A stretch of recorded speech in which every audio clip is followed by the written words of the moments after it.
to have the mic? Okay, all right. Just that I'm not a good speaker. I don't like the mic. Okay, so Yeshua means, and for those of us who watched the movie of Jesus, means salvation. So Joshua, meaning in Hebrew, means salvation. Meaning that Joshua is going to, after Moses, is going to take them into salvation, into the promised land. So he's the representation of God. As God saved us, he's going to save the people of Israel. And the book really goes around three things.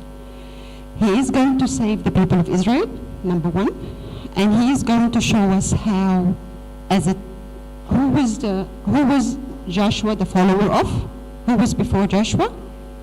Help me out. I don't want to be talking to myself. Moses, correct. So his teacher is Moses. So he is a follower of Moses, and he's taking from Moses. Okay? And so we're talking about Joshua as saving his people. We're talking about Joshua as a follower of Moses, and we see how he learns from the master, the teacher, and us as servants, how we follow the teacher. And the third thing is we try to take what God's message as a representation to us. Okay? Right. In the name of the Father, and the Son, and the Holy Spirit, one God, amen. Who wants to start reading, please? Do you want to start?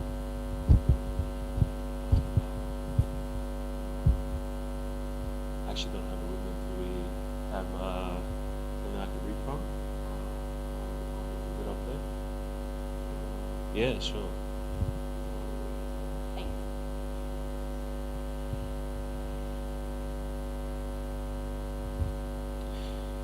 Now the Lord said to Joshua, "Do not be afraid, not be dismayed. Take all the people of war with you, and arise. Go up to Ai. See, I have given into your hand the king of Ai, his people, his city, and his land. And you shall do to Ai and its king as you did to Jericho and its king."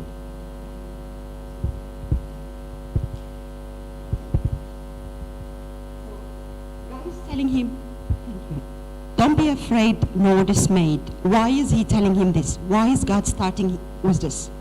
What was he afraid of? Come on.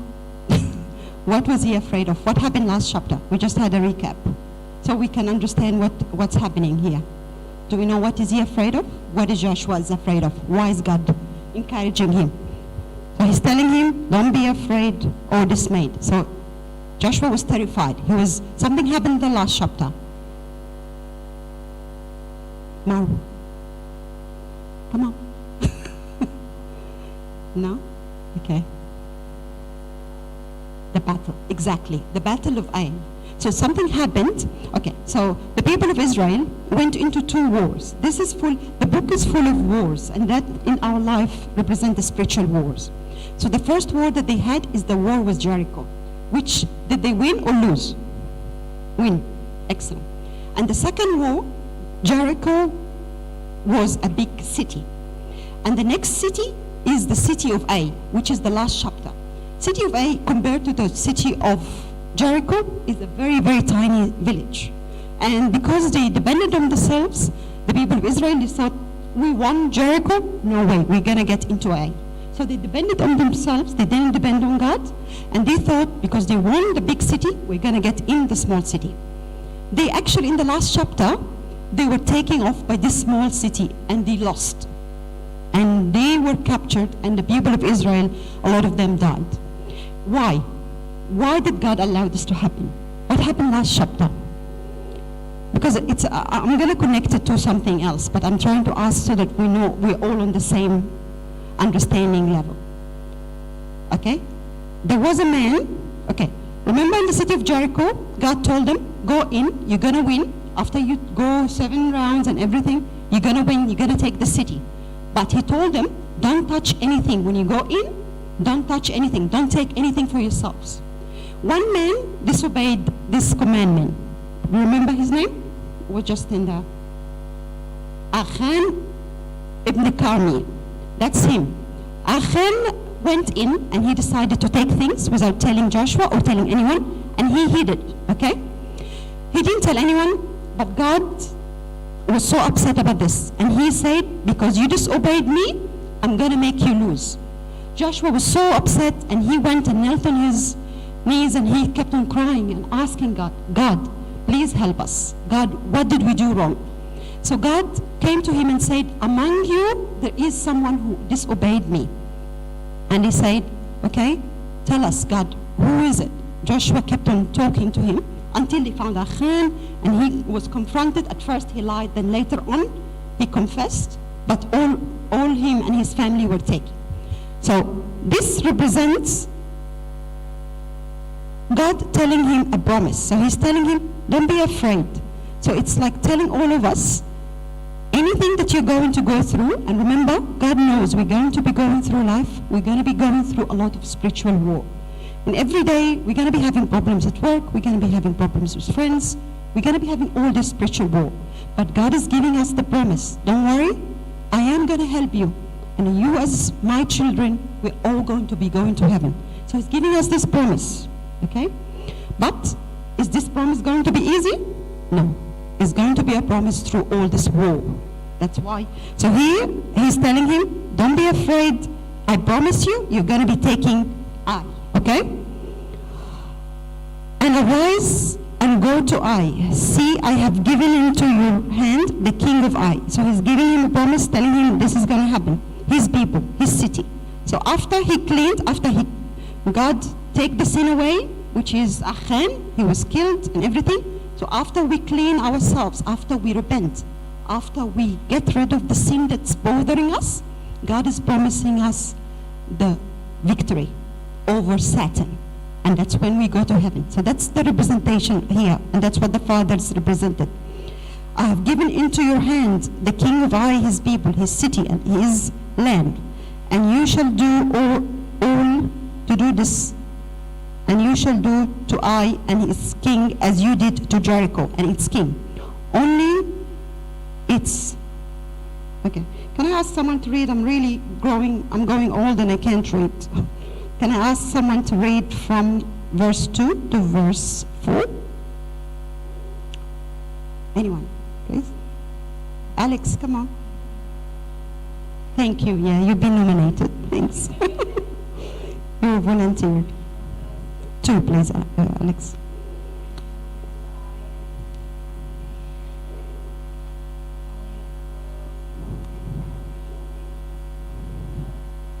Lay.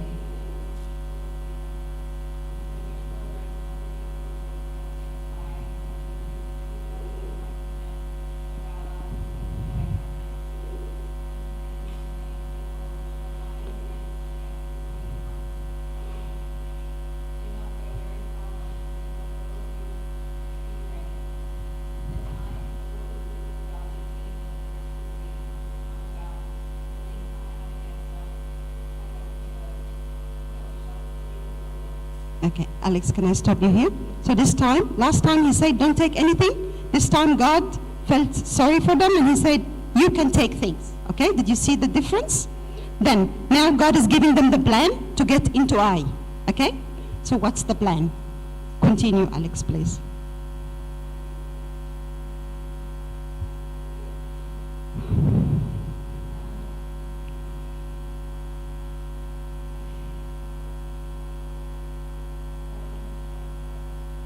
Okay, you can start reading from verse 5, that's fine. And I and all the people.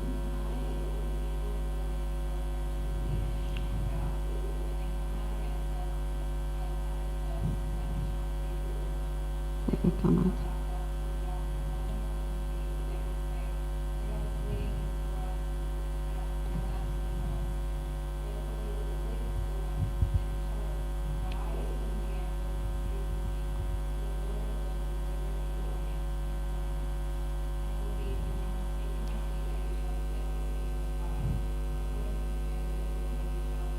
Thank you. See, I have commanded you. Thank you. So this is the plan that he's given them. So he told them, plan is very simple. Because they lost last time, he said, okay, you're going to take 2 groups. One group is going to hide behind the city, and no one will see them. The other group is going to face them. It's going to go from the main gate, face them. And when you go to the city, they're going to see you coming, okay? So they're going to, and you're going to be acting, because they won them last time, because they won the people of Israel last time, they're going to think we're going to win again. So when they see you, you're going to retreat back. When you start retreating back, they're going to think they're winning, so they're going to follow you. When they follow you, when they get out, and that's what happened exactly. So they started to go from the main gate, and the people inside Ai started to go out, following them, and they started to retreat back. So the people of Ai thought, okay, we're winning, we're going to follow them. So the city, everyone in the city kept going, following them, until no one was in the city. When this happened, then Joshua, God commanded him, and he was talking to him during the war, and said, bring up, someone continue reading, please. Christine, you want to read? Okay. 9, verse 9. Ambush.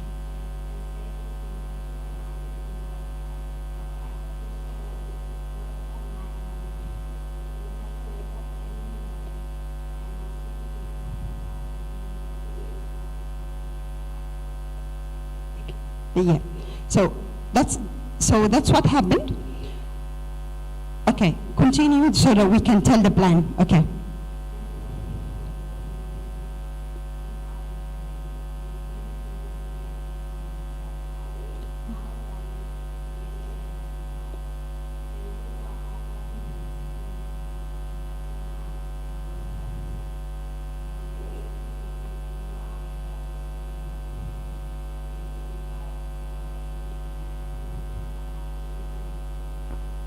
Okay, so that's what happened. The people stayed behind. When they started following him, they came after them, they retreated. Then when they turned, when everyone was out of the city, they turned, they found the city according to what God told them. The city was on fire. So they panicked, looked back. Then the people from inside, the people came, the people who set the village on fire, they came out. So they put them in the middle and they killed them all. Did you get the plan? So that's the plan that God, and during the war, God was talking to Joshua, and he was telling him step by step what to do.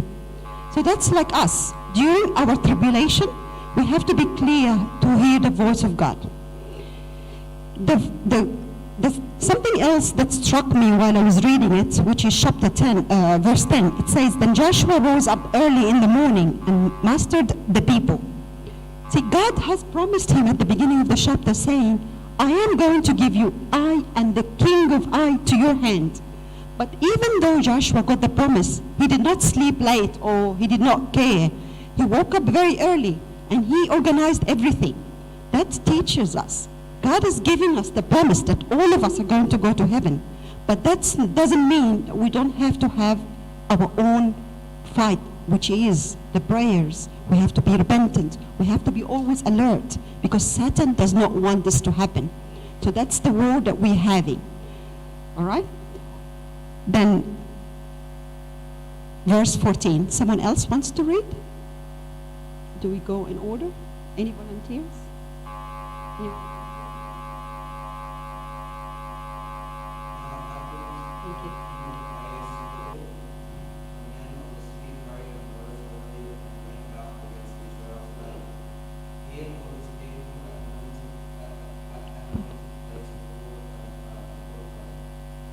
Did not. Yeah, continue. Sorry. But he did not know there was an ambush against him behind the city wall. And Joshua and all Israel made their same thing waiting to war. And he fled by the way of the world. So all So all the people who were in Ai were called together and to pursue. And they pursued Joshua and were drawn away from the city. there was not. Continue, Mark. There was not a man left in Ai or Bethel who did not go out after Israel. So they left the city open and pursued Israel. So that, The Lord said to yeah. Joshua, Hmm. The Lord said to Joshua, stretch out the spear that is in your hands all around, Okay. for I will give it into your hand. And Joshua stretched out the spear that was in his hand towards the city. So those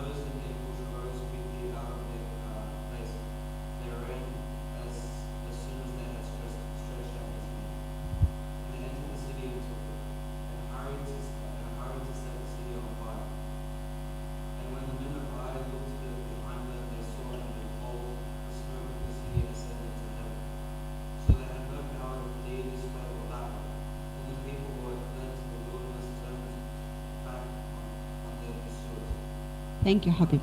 Thank you. So he told him, God told him. So they had this in the wall. They had this like a rod where Joshua, the sign to make him go to the next step of the plan to get the people from the ambush out is to stretch out his spear. So the minute he put up his hand like that, people started to come out of behind and they started to get into the city and set it on fire as God has planned, okay? So what does the spear mean here? Putting up the spear like that. And Joshua did not put up his hand down until everything happened. Does anyone have an idea what does it mean to put up his spear up like that? What could it represent? Just give a guess. Victory, correct. But what gives us victory? You're close. What gives us victory? And it's up. The cross. So the spear represents the cross. And if we look up at the cross and we follow the cross, that's we get victory. Through the cross, we got salvation. That's how they got salvation. Because they put up his hand, the ambush, people who were outside came out, set it on fire, and they were able to surround the people of Ai and win them. Okay? All right. Who can continue reading from verse 21 to 23, please?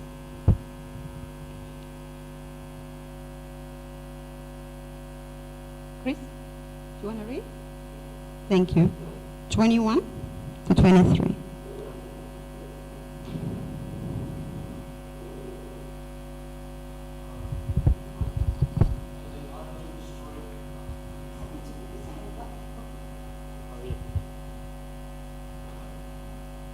And they utterly destroyed all that was in the city, both men and women, young and old, oxen and sheep and donkey with the edge of the sword.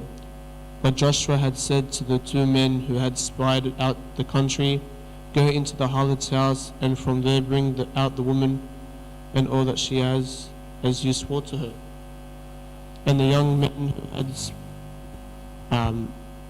had been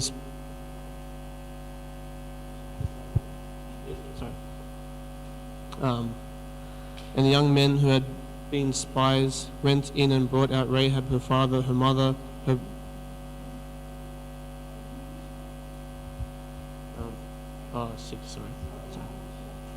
sorry. No, that's my fault. So 21? I got it. Yeah, sorry. Now when Joshua and all Israel saw that the ambush had taken the city and all that the smoke of the city ascended, they turned back and struck down the men of Ai. Then the others came out of the city against them, so they were caught in the midst of Israel, some on this side and some on that side, and they struck them down so that they let none of them remain or escape. But the king of Ai they took alive and brought him to Joshua.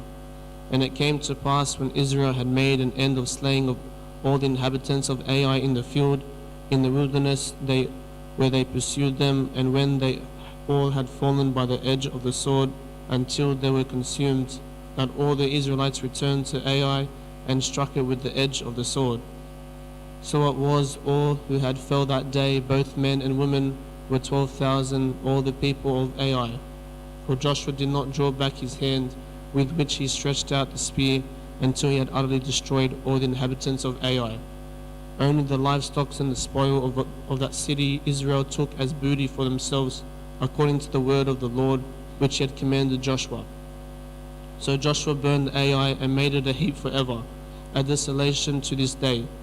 And the king of Ai he hanged on a tree until evening. And as soon as the sun was down, Joshua commanded that they should take his corpse down from the tree, cast it at the entrance of the gate of the city, and raise it a great heap of stones that remains to this day. Joshua did not draw back his hand until he won the people of Ai, which represents here the Satan. Okay, so that's the representation that the fathers make. And the king of, they did something strange here this time. So when they won the city of A, they got the king and they put him on the cross. And they left him on the cross. What does that represent? Who dies? What does God's salvation brings? The killing of who? When God dies on the cross for us, who does he conquer? Satan. So it represents here, the king of A represents Satan. And it represents that the God, by dying for us on the cross, he kills Satan. Okay?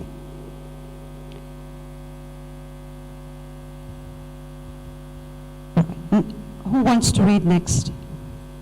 Any volunteers? Okay, we'll continue reading them. And Joshua built an altar to the Lord, God of Israel, in Mount Ebal. Okay.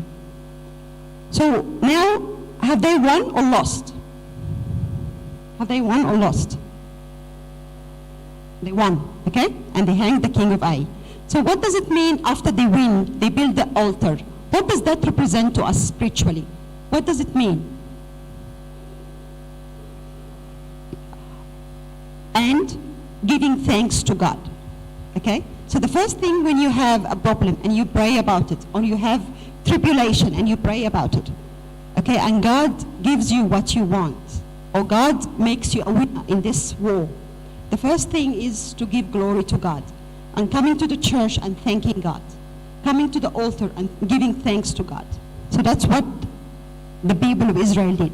Joshua built an altar to the Lord of Israel, as Moses, the servant of the Lord, had commanded the children of Israel, as it's written in the book of the law of Moses. So in Deuteronomy chapter 27 actually, Moses had told them, when you go into the promised land, you have to go there and build for God. Once you get in the city, you have to build for God an altar, and you have to put the commandments that I have given you, all right?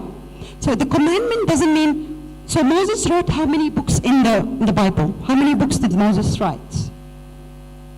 He wrote the 5 books, okay? It doesn't mean they're going to put the 5 books, which is the Torah, on the altar. They are going to put only the commandments. Remember the commandments that Moses got? Do not kill. You have to do this. You have to do that. So these are the commandments that God has told them to do, so that they keep it.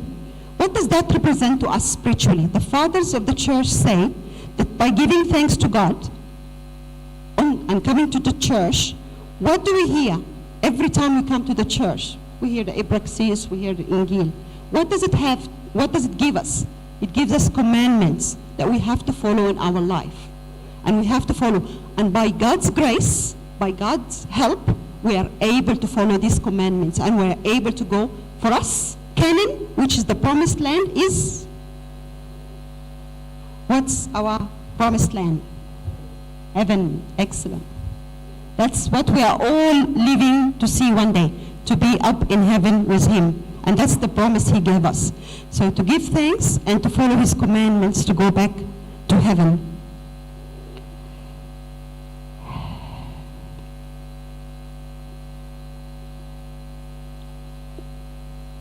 As it's written in the book of Moses, of law of Moses, an altar of whole stones over which no one has wielded an iron tool. So God is giving here a specification. The altar is going to be built on a whole stones. So imagine you're building something. Imagine this table, I need to build it. If I put rocks or stones on top of each other, some of them could be chipped.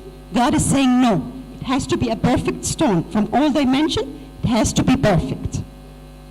So what does a perfect stone mean? What does God want here? Again, we're trying to relate this to our spiritual life. And I'm trying to make it interactive so I don't just talk too much and you guys get bored. Bravo, Alik. Okay, so what does the foundation mean? Christ is the altar. Okay, that's him. Is he the perfect lamb? He is. He wants us also perfect like him. And the stones are the human, every one of us, human souls, everyone, you, me, every one of us. He wants us to be perfect. Can we be perfect? Through God's grace. By God's grace, we can.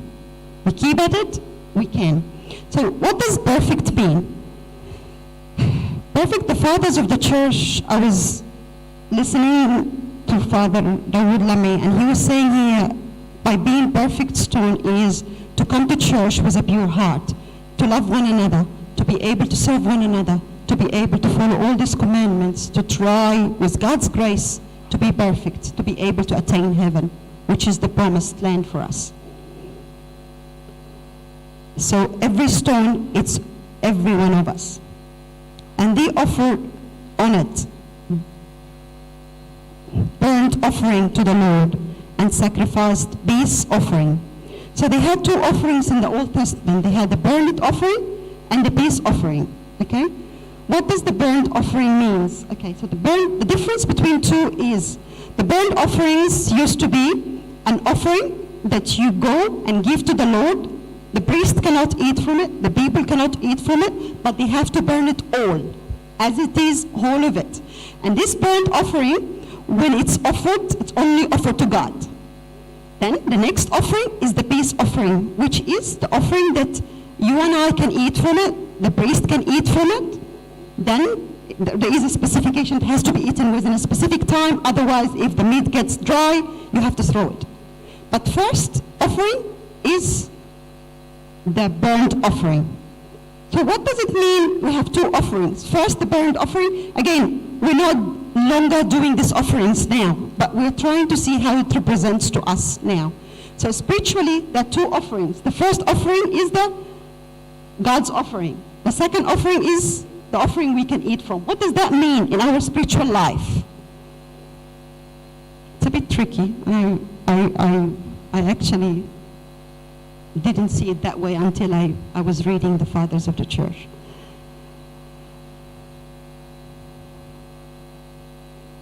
Yeah, correct, but I'm giving offering. You're very close, Alex. Okay, so when we offer, remember with the tithe we have? So everything you have, everything you've got, it has to be first to God. So when we start working, we get our salary or wage or whatever, we get 1/10 to God. This is the first thing that we give God. We don't, so the first thing that we have is God. Everything you have is God. Your kids is God's. So the first thing is for God. That's what it's trying to say. Everything is, the first thing is for God. The second thing should be for you. So you have to make priorities for God first, then the second thing should be you. So that's the two offerings that it represents. The first is God, then the second is you. So that's what the fathers interpreted.